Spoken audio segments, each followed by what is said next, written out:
Hi, I'm Petra Wieschalla and I'm the author of the book Überlebenstipps für Elternkümmerer, which translates into how to stay sane while taking care of your parents. Today I want to share 5 tips out of the book with you, which might be helpful in your day-to-day life with taking care of your parents. Number 1, ask yourself, why do you want to take care of your parents in the first place? What is it that drives you? What gives you the need to do this?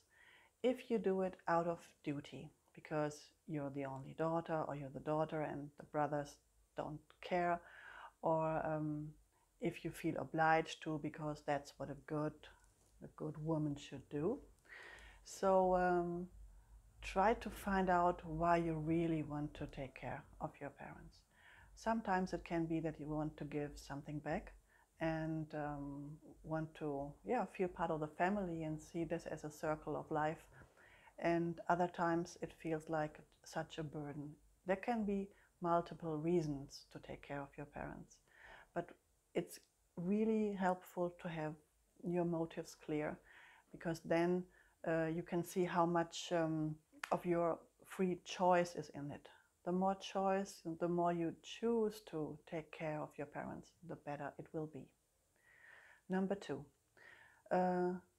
just think about how much you really and realistically can take care of your parents.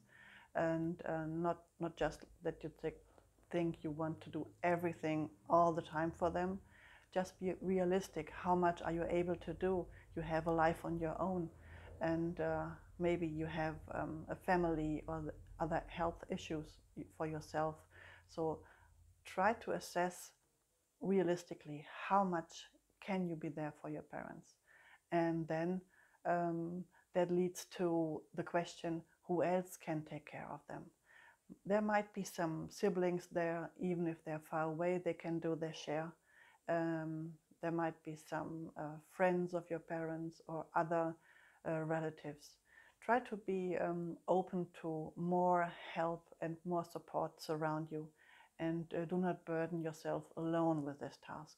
Then my tip number 3, not everything that you're good at you have to do.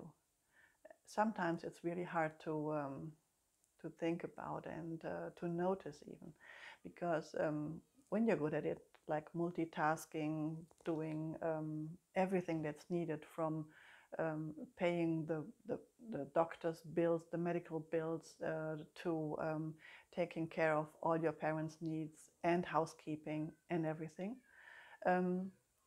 Sometimes we fall into the trap that we think only we can do this. But the sooner you get over this, the better it is. It's really important that you do not everything on your own, that you really start delegating things.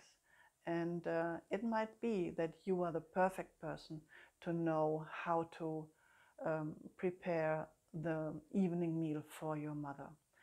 But it will also be okay if someone else is doing it in a different way. So it's something you have to let go for yourself to free up your time. Number 4, that's the tip about structure and regularity. If you a certain structure is really helpful for your parents.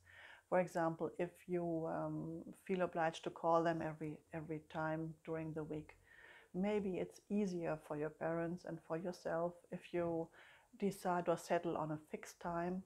Say, okay, Friday, 5 p.m., that's our together time when we call and we see how was the week and what about the weekend. This fixed time helps your parents to prepare better and to look forward to it, because their day-to-day life might not be filled with so many appointments, and this is something to look forward to and something they really cherish. And they say, and they also can tell their friends, oh, every Friday my daughter's calling me and I'm looking forward, and we talk about everything. So This might free up time for you because you don't have to call up every day and check in right in between tasks, but otherwise you can really create some quality time with your parents. This has been helpful for many of my clients, just to have this small little structure. This eases a lot of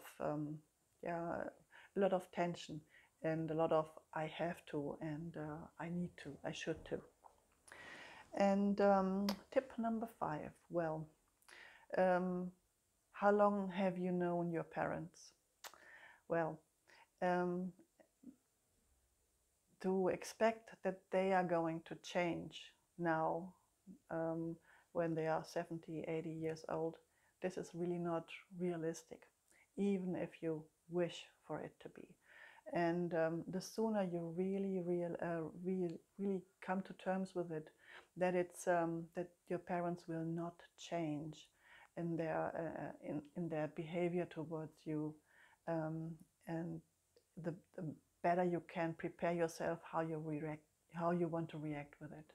For example, if you're still trying to get all the approval and attention of your mother, and you really work your heart out just to hear once, well done kid, well done daughter, I'm proud of you, and you have never heard this, the chances it might be that you will never hear it from your mother.